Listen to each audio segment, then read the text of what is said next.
I mean, I think you can put the allegations to one side for a moment because, as we've been pointing out, Lord Rennard is still denying them. But I think the question now is about how the Lib Dems dealt internally with these concerns, with these allegations when they were raised to people within the party. We already knew, of course, that senior figures in the party, such as Jo Swinson, such as Paul Burstow, such as Johnny Oates, were made aware that these allegations were circling. I mean, Jo Swinson even has said that some women confided in her, saying that these allegations had happened to them. And now I think the focus, of course, is shifting even higher up the food chain in the Lib Dems. Nick Clegg is going to be saying later on that he was made aware of these concerns, even if they weren't specific allegations and names that were given to him.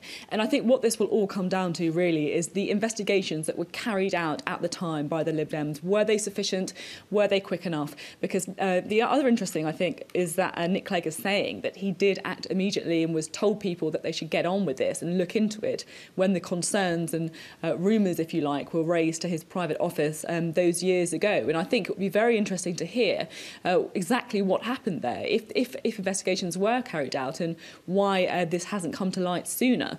And that, I think, will be very key. And the other thing as well, of course, is any suggestion that they haven't been exactly forthcoming with the truth by saying that Nick Clegg didn't know about these allegations. Now, of course, the distinction that they're drawing is that they were very specific allegations that had been broadcast by Channel 4 News that Nick Clegg was not aware of. But at the same time, there were clearly rumours going on. There were clearly concerns that had been raised. And the admission that he was aware of these concerns and the unease around Lord Rennard, that of course he denies, I think is a very difficult one for the Lib Dems, and they have to be very careful to make sure that they are seen to be as transparent as possible. And I think that's what we can certainly expect Nick Clegg to be arguing later on when he does give a short statement later on this evening. I think we can expect him to be really hitting back at the suggestion that there was a cover-up. But of course, I think the proof will all be in how that is received, whether or not he manages to convince people of that.